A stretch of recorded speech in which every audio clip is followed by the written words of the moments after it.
Hey everyone, it's Ryan here, and oh yeah, go. It's me.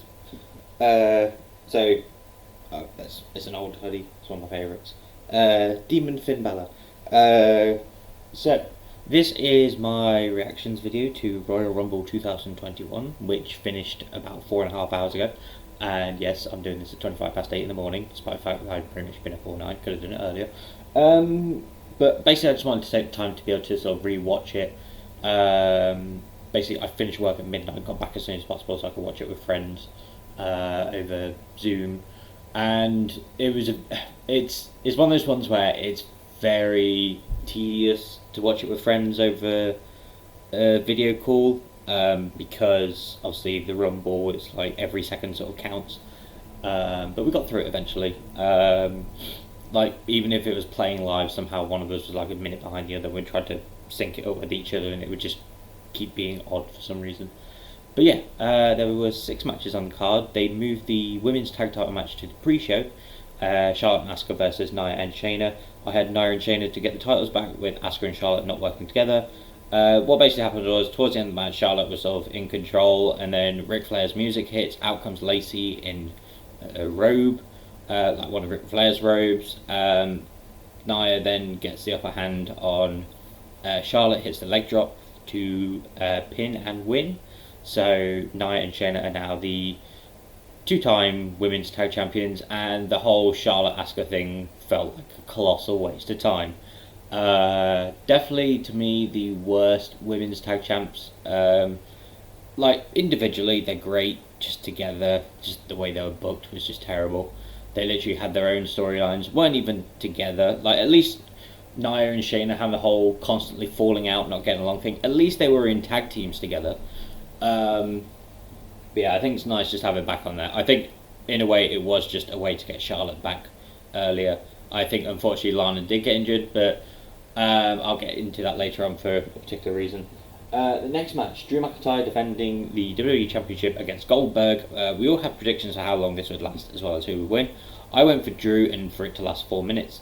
It starts off with an early headbutt by Drew McIntyre before the bell rings, and then he spears Goldberg, and then Goldberg gets up hand and spears him through a barricade, and then it's like, oh, is he going to get up type thing? He does. Hits, the bell rings, he hits a claymore, goes to hit another one, but Goldberg moves out the way. 2 spears, Drew kicks out, jackhammer, Drew kicks out again, Goldberg goes for another spear, misses, claymore by Drew McIntyre, and Drew McIntyre retains the title. It turns out it only lasted 2.5 minutes, so unfortunately I don't get the bonus point for that one. The third match, Sasha Banks defending the SmackDown Women's Championship against Carmella. Pretty much a rematch of TLC, just a regular singles match, I believe the last one was, and this one was again. Very solid match, 10.5 minutes, a couple of moments where Carmella looks like she would have won, but in the end Sasha gets the bank statement on and she wins. She had a pre-match promo, and I was sort of discussing this with my friends on the group chat. I don't know what alignment Sasha is, same with Charlotte. Like, they're meant to be the good guys, but just the way they talk, like, you can tell they work so much better as a heel than a face. Because, like, even as a face, the way they talk, it's like, am I supposed to like you for saying stuff like that? Like, like, Sasha as a face just doesn't sit well with me. Same with Charlotte as a face.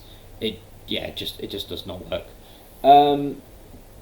Then we go on to the women's Royal Rumble match. It was almost an hour long. So for this one, they had a match between Tamina and Natalia, of all people, to determine who gets the number 30 entrance spot on backstage. Natalia won that, so she was entrant number 30. To start off the match was Bayley and a returning Naomi. In third was Bianca Belair. Billie Kay also showed up. For the next few entrances, she was trying to get them to basically take the portrait photo and like a resume and stuff, and sort of like align with her. So Shotzi Blackheart comes out, shoots her with a missile. Shayna Baszler comes out, she punches the picture. Toni Storm looks at her, pulls the shades down, looks away, puts the shades back up, and walks off. And then number 8, Jillian Hall returns, of all people, Jillian, and she aligns with Billie Kay, and she actually lasts a while. Those two work together. I made the joke that they should be called Julie and Billy. I watched the Courtaholic live stream afterwards with Alan Pacitti, and he said Billy and Jilly, so we're sort of on the same page. Ruby Riott comes out at number 9. Victoria also returns at number 10. Peyton Royce at 11. We get a brief moment where the Iconics team together again, and it just makes us think, why did you split the Iconics up in the first place? They go to do the Iconic thing with Billy Casey's Ruby Riott, and she's like, oh, yeah, I can't do it. So, the tease there, I guess. Santana Garrett makes her debut. Apparently she's on NXT. Haven't seen her for a while. She comes in at number 12. Liv Morgan, the other member of the Riot Squad, comes in at 13. Rhea Ripley comes in at 14. This was originally my pick. I had to come in entry number 29. And she came in a bit earlier, but it was such a big deal made of her debuting on the main roster, or basically appearing in the Rumble. So, I think she appeared in the Rumble 2 years ago. But yeah, they definitely made a big deal of her coming up to, I guess, this is essentially her ascension to the main roster, if you want to call it that. If she goes to Raw, I wouldn't really call it an ascension. Raw's not great at the moment, but I feel that's where they're going with it. Number 15, Charlotte Flair. Number 16, Dana Brooke. Number 17, Tori Wilson. The third time, I believe. Second time, maybe. She's appeared. Lacey Evans at number 18. It first plays Ric Flair's music, and then it plays Lacey's music. She comes out in the ring again to annoy Charlotte. That's looked at for about 30 seconds. They brawl outside the ring, and then they're back in and just back to normal. 19 is Mickie James, making a return after a few months away. Nikki Cross comes out at number 20. Alicia Fox at 21. And whilst this happens, R-Truth comes out, tries to get in the ring, realises the Royal Rumble, goes to walk away. All the 24/7 stooges or whatever start chasing him down. He goes in the ring. Him and Alicia Fox are fending them off on the apron. Alicia Fox then rolls up R-Truth in the middle of the ring for a 3 count, and during the Rumble, Alicia Fox becomes the 24/7 champion. Later on, she's eliminated, and R-Truth pins Alicia Fox to get his title back, so, the usual. Mandy Rose is number 22. Dakota Kai is number 23. Carmella is 24. Apparently, she was eliminated by herself. I didn't catch that one. I think she went to go fall onto Reginald, and he wasn't there because I think he got taken out by Tamina next. Lana at 26. Alexa Bliss at 27. This is where it would have got interesting. The interesting thing that happens is, so Lana basically made a return from injury. I think by the end of the year, just before TLC, she basically had a leg and arm injury. She must have recovered quite quickly from them. Alexa Bliss comes at 27. She's the playful character, playful version of herself, in the playground. Everyone gangs up on her, and then the lights start to fade out, and she's in the middle of the ring. It looks like she's about to transform. Then Rhea Ripley out of nowhere throws her out, so the whole spooky thing does not happen. Rhea's probably set a target on herself. Number 28 is Ember Moon. Number 29 is Nia Jax, and then finally number 30 is Natalya. The last 4, I believe. So at one point, Nia and Shayna get eliminated, and they just beat everyone up. And the last 5, I believe, are Natalya, Lana, Charlotte, Rhea Ripley, and Bianca Belair. Bianca Belair essentially lasting the longest. She lasted 56 minutes and 49 seconds, which I think makes her the longest entrant. Natalya used to be the older one. It basically the last 3, it comes down to Bianca Belair, Charlotte, and Rhea Ripley, and we're all sat there going, please don't let Charlotte win. It's Charlotte's gone to that level of Roman where she always has to be in the title picture, and it's just making people hate her more and more. Luckily, they worked together to eliminate her, so it's down to Rhea and Bianca. Like I said, I originally had Rhea and Bianca. After a good 5 to 7 minutes of them just brawling with each other, eventually Bianca Belair gets the upper hand and clotheslines Rhea over the top rope. So Bianca Belair is your winner from entrant 3. I got something right with Rhea Ripley in 29. She was in order 29 of being eliminated. But yes, Bianca Belair wins. She has a post-match promo. How she did it for Montez. She did it for her parents. She feels like she's deserved it. And basically, she's prove that she's ready.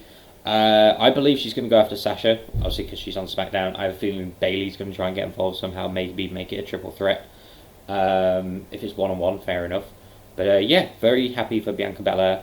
And yeah, I'm excited to see what they do with her, because they sort of stop-started her main roster debut. Like, she appeared at WrestleMania 36 after the Street Profits match, and then she appeared on Raw a couple of times, and then she disappeared for a bit.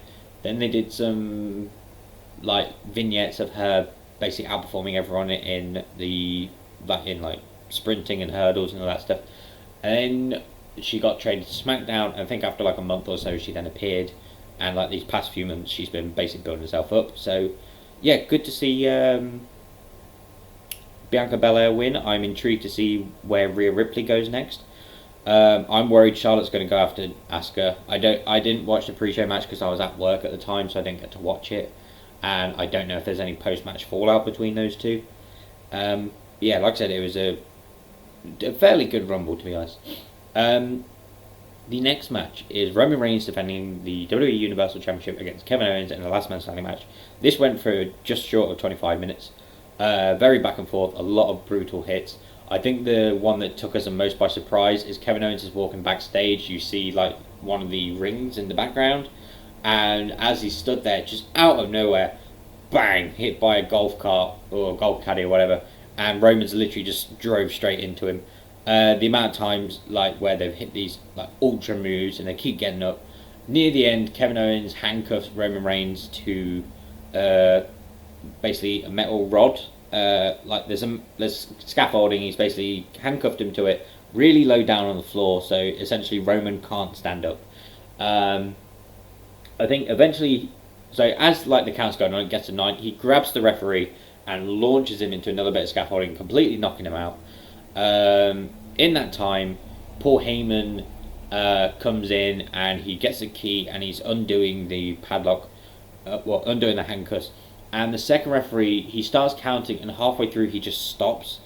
Like, I think it's mainly because, like, either the way Roman was sat, he technically had his feet on the floor, but like he wasn't stood up. But I think just because it was taking a bit too long, and obviously they couldn't just throw it off there. Eventually he does get out of it, and he catches Kevin Owens in the guillotine choke, completely chokes him out into unconsciousness, and then basically dangles himself over the scaffolding so he's standing up, and Kevin Owens is counted out for the 10. So Roman is the last man standing, just barely surviving. Kevin Owens, like, originally with this match I was looking forward to Roman versus Adam Pearce. When it got to Kevin Owens, I was like, but we've just had that at TLC. That was like one of my issues, was like Charlotte Flair and Asuka versus Nia Jackson, Shayna Baszler. We just had that at TLC. Sasha Banks versus Carmella. We just had that at TLC. Roman versus Kevin Owens. We just had that at TLC. You see what I mean? It's a bit, like I was kind of like, having 3 of them being rematches. But they definitely pulled out all the stops, and it was a really good match out of it. And then finally we have the main event, the men's Royal Rumble match. Now they announced so the last week in the build up to this was a bit frustrating, because on Raw they just had Edge have a promo where he's talking about how he's declaring himself for the Royal Rumble, and then on SmackDown to close off the show from the chaos and everything, Braun Strowman comes out, and it's like, why not save that for the Rumble, especially for what happens later on? And then they announce who entrants 1 and 2 are. It's Edge and Randy Orton, which, why not have Randy Orton in the ring and then Edge come out and return at the Rumble to screw over Randy Orton? There's just so many things going into it where I was like, why did they do it that way? But I think they managed to fix it afterwards. So like I said, Edge started first, Randy Orton second, Sami Zayn comes out third, and obviously the whole conspiracy theory that he's had to draw 3. Mustafa Ali comes out of 4, Jeff Hardy out of 5, Dolph Ziggler 6, Shinsuke Nakamura 7, Carlito returns at number 8, and he is looking in much better shape than he was when he was last in WWE. He's definitely been working out, wherever he's been working. Xavier Woods is number 9, Big E's number 10. It took me a while to realise it's Big E, because I forgot he's got different music now, and him, Xavier, and Kofi were hanging out backstage. Kofi does have a jaw injury, hence why he's not in the Rumble match. John Morrison comes out number 11. Ricochet number 12, which was really odd because Ricochet had to qualify, like he had to face AJ Styles to qualify to get in the Rumble, but he lost. Yeah, he's still in the Rumble. The whole declaring themselves for the Rumble thing was messed up anyway. Elias number 13. Damian Priest from NXT comes in at number 14, and he has a very good showing. The Miz comes out at 15, Riddle comes out at 16, Daniel Bryan out at 17, Kane at 18. When the Miz came out, he he destroys Bad Bunny's DJ set, whatever. Like, Bad Bunny's this musician. He had Booker T with him dressed like G.I. Bro. That's not going to put it out because it was him in the military costume. And then Bad Bunny comes out and he's literally like, "Why you broke my stuff? Like, that's expensive." And then basically, whilst they're Miz and Morrison trash talking him, turn around, Damien Priest clotheslines to both of them. Bad Bunny climbs the top rope and he crossbodies onto them.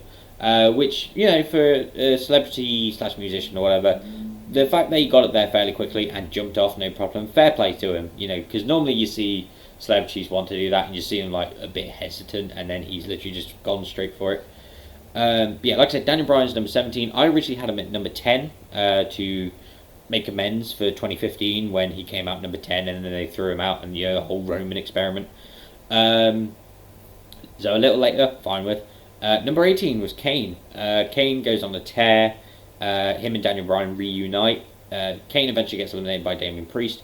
King Corbin comes out at number 19, eliminates Shinsuke Nakamura, who was one of the favourites a few weeks ago. Kind of weird for it to just, you know, be thrown out like that. Number 20 is Otis. He also gets eliminated by King Corbin. 21 is Dominic Mysterio, and he manages to eliminate King Corbin. 22 is Bobby Lashley. 23, the Hurricane comes back in, and he goes to do the double chokeslam like he did on Triple H and Stone Cold in 2002, but with Bobby Lashley and Big E.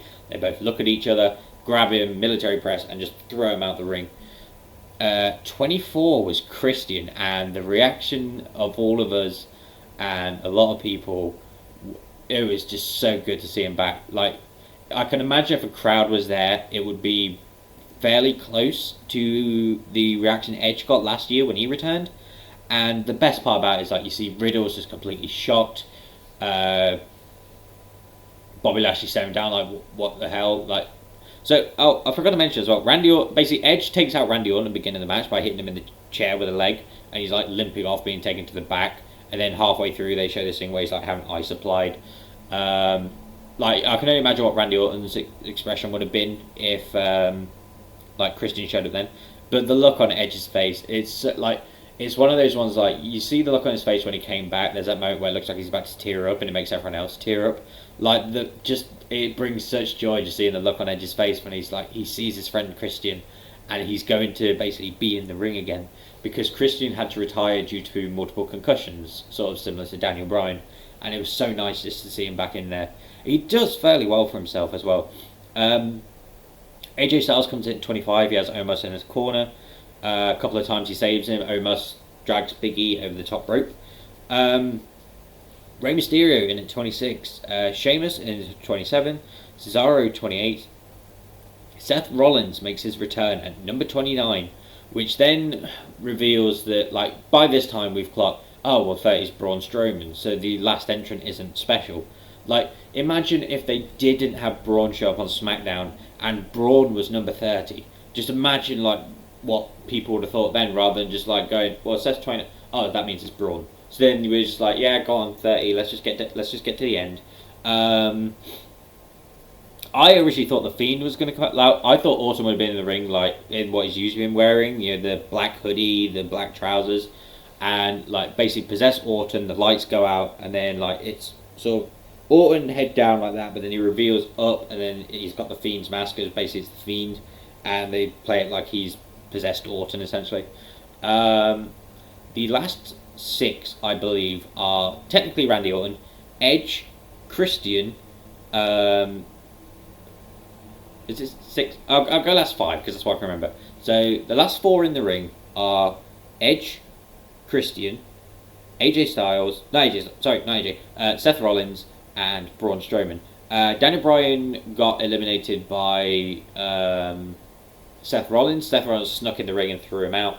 So there goes my pick to win. Riddle.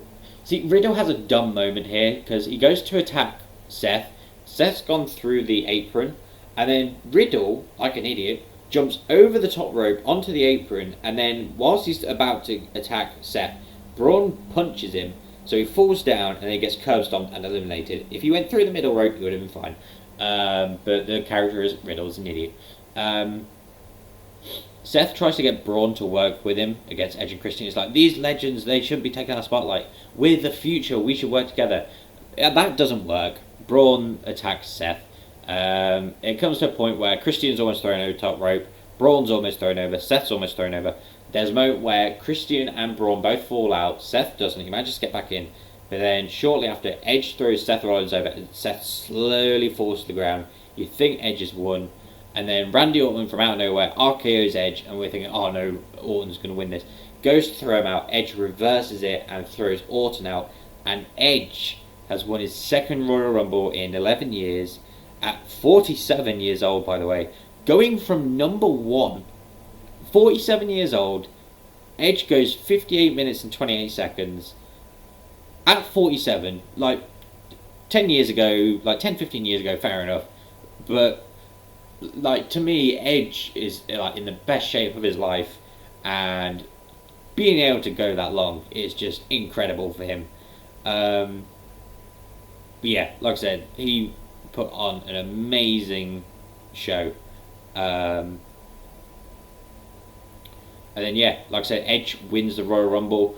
I don't know if he's going to go after Drew. I have a feeling at some point Randy's going to win the title off Drew, maybe again. So it sets up Edge versus Randy for the title. Maybe he goes after Roman, because Roman was the one that eliminated him last year when he returned in the Rumble. That's sort of like, if I would, like, my thing would be he would go after Roman for that reason. But yeah, if it's the whole Orton thing, then fair enough. You know, he can get his revenge on Orton for obviously injuring him and all that stuff. But I think Orton's got stuff with the Fiend going on, and I thought that would have happened today, but it didn't. Also, turns out tied for most eliminations was Big E and Damian Priest. They both had 4. But yeah, what was I thinking? So yeah, like I said, the Royal Rumble this year, considering they didn't have a crowd, they had a very good show. Every match was pretty much solid from the ones that I watched. Like I said, I didn't watch the pre-show, but Drew McIntyre and Goldberg was entertaining for the short time it was there. Sasha Banks and Carmella was good. The women's Rumble match, like, there was patchy moments, but the first half and then all the surprises was really good. The last bit with Bianca Belair and Rhea Ripley was great. Roman Reigns and Kevin Owens had an amazing last man standing match. Normally they're not great because you're sort of waiting around for them to, you know, keep getting back up from whatever, but just the brutality of it made it definitely worth watching. And then the men's Rumble, we sort of felt like in the middle it was just going by quickly, but when it got to that last stage with Christian, and you know, you had in the ring, you had Christian, AJ Styles, Daniel Bryan, Riddle, Braun Strowman, Seth Rollins, you know, we're just like, anyone could, and then we sort of sat there the whole time like, oh yeah, Orton's got to come back at some point. They did very well. Like, for me, 2020 is still the best one, but this one comes fairly close. Maybe it's just recency, but the fact that Edge went that long is just incredible.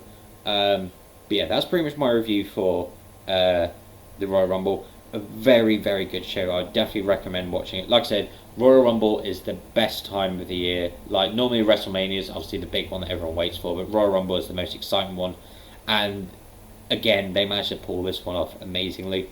Like I said, I was originally annoyed when they just said, oh, well, we're just going to tell you the first 2 entrants for the men's Rumble and the last entrant for the women's Rumble. Apparently it was going to be the other way around to start with. They were going to say who the number 30 for the men's Rumble was, and then who 1 and 2 for the women were, and then I guess they decided to switch it because but again, like, I think the thing that sort of bugs me about that is, like, it wasn't a storyline purpose. Like, at least with Stone Cold and Vince McMahon. It was Vince was trying to screw Stone Cold over. He went, fine, you're going number one. Then Shawn Michaels as commissioner were, well, in that case, Vince, you're number two. And then China won the right to be number 30, like as a way to get the edge over the authority over Austin and Michaels, which obviously originally Vince wanted to win. Like Vince tried to sneak his way in to do that, but then China threw him out. So that's how she got number 30. 2004, Chris Benoit. Paul Heyman is constantly trying to screw over Benoit from getting in the Rumble, like putting him in these matches. If he loses, he's out of the Rumble, and then eventually he does qualify, and he goes, "All right, fair enough, you got in the Rumble, but you're going in number one." Same with Roman in 2016. The Authority is so anti-Roman being the champion that they put him the number one entrant. That's fine. When they do it just because, it's really frustrating. I like the thing I liked about the whole Natalia Tamina thing was it was a match to determine the 30th entrant, but why not have like a battle royal? You know, as in preparation for the Royal Rumble, whoever wins that battle royal gets number 30. Like that would have made sense. Like remember 2 years ago, they had the mixed match challenge, and then the winners of that got the number 30 entrants. You know, something like that. Basically, just have something where the winner gets number 30, not just this one-on-one match between two people. Whereas other people had to like qualify for the Rumble, and then others can just declare themselves on the Rumble. But anyway, other than that, Royal Rumble again, great. I'm really hoping that the build up to WrestleMania is going to be just as good. Apparently, they want I think a minimum of 25,000 fans in attendance. Like it's a massive stadium, so they can spread people out. Like they at least want an audience for this one. But yeah, like I said, definitely see about watching Royal Rumble 2021. I've managed to go for 27 minutes with this thing. Bloody hell. I've almost gone... Oh no, I've gone longer than the last man standing match. But yes, that is my review for Royal Rumble 2021. Thank you very much for watching this, and I shall hopefully see you in the next one.